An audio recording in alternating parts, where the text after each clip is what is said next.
Monday, August the 15th. You guys should be reading 2 Kings chapter 15 and 16 and Matthew chapter 21. Before we move on, I just want to say that today is a great chance, if you're behind on the readings, to play catch up, since there's not tons of reading to read through in 2 Kings 15 and 16. But there are some heartbreaking things to read about. In this chapter, you see the rise and fall of kings, right? And just a reminder, as you're reading through the book of 2 Kings, you need to remember that Israel is split into two countries at this time. You had Israel to the north, and they were comprised of the 10 tribes of Israel, and you had Judah to the south, and they were comprised of 2 tribes. And so when you were reading through chapter 15, chapter 16, you see Azariah is king of Judah. But in that same time period, you have Zechariah, you have Shalom, you have Menachem, you have all these other names. I'm not even going to try to pronounce them because I won't pronounce them right. You have all these people who happen to be king of Israel during the same time period because they're 2 different nations next to each other. Israel, time and time again, the northern kingdom, has abandoned God. And you've been reading through Amos and Hosea and all these other passages. A lot of them were sent to Israel to warn them about turning their back on God and the consequences that were to come. And they didn't care. It was very heartbreaking. But the cool thing through the entire time with the prophets, despite the Israelites choosing to reject God, is that over the course of the time, from king to king to king, what we get to see is the character of God. Right? We've talked about this before. On Sundays, we've also talked about it here, that it can seem like God is this vengeful, mean God, but actually we see the patience of God in the northern kingdom.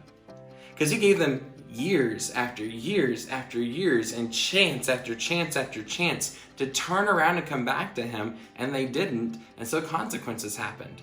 And then they get mad. They're like, why did this happen? God's like, I've been warning you. It's going to happen. And in Judah, we see the same problem. They were slowly descending towards walking away from God, not as fast as Israel did. In Israel, there was no good king. In Judah, you had different kings who did a decent job. Some of them did okay jobs. Some of them did excellent jobs. But as they got further and further away from David, they became less and less followers of God and did their own things. They started looking after the nations around them, saying, we want the same things, we want the same kinds of gods. And they were breaking their covenant relationship with God, their promises to God. And God sent people to warn them too, just like he warned Israel. And what we're going to see at the end of all these books is not only does Israel get taken off into captivity, but about 150 to 200 years later, Judah will as well. That's the time period of Daniel. So if you read through the book of Daniel and they're taken off into captivity, that's the ending of this time period. They're taken off because they have turned their backs on God. And it may seem hopeless, and it may seem really depressing and sad, because it is. They were offered chances to turn. They were offered chances to have God redo something and to rebuild and to do awesome things in their life as he's their king, and they followed after him, but they didn't.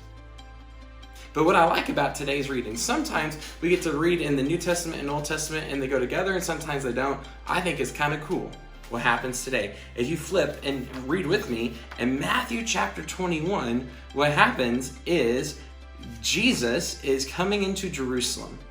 It's going to be the week that he's crucified. But here's what I love. The first thing is that he approaches Jerusalem. He comes in riding on a donkey.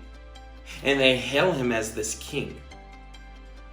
Remember, we talked about how in the Old Testament, in Israel and in Judah, they had bad kings. They had people who turned them away from God. Jesus, the final king, was coming in on a donkey to remind them that they can turn back to God. It was God fulfilling his promises thousands of years later through Jesus.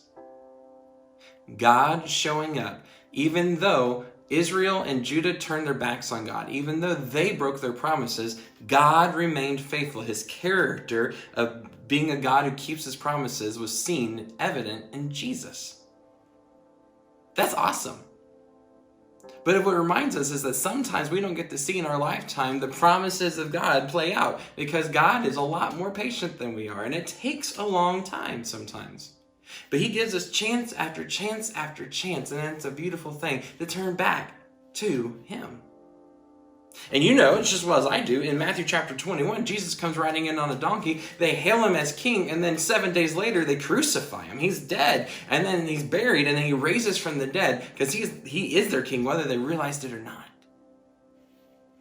And with his kingdom, he brought grace and truth. With his kingdom, he brought a second chance to stop sinning, to stop rejecting God, and to turn back to him. And so as you read through the Kings, and those who did evil in the eyes of the Lord, and those who did good, those who did terrible things, and those who did okay things, those who sacrificed their sons in the fire, that's what you'll read about today, and those who wept and asked for God to turn back, remember, they are flawed people, and the best king you'll ever have is not those kings, it's Jesus.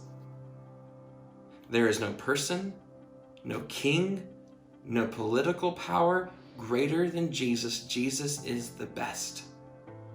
He's the one we place our trust in. He's the one we place our hope in. And he's given all of us a second chance at life again. And I hope that you take today and the opportunities you've been given to remind yourself of who Jesus is, and to also continue to point other people to the King who has come to save them. Church, until we see each other again, you are sent.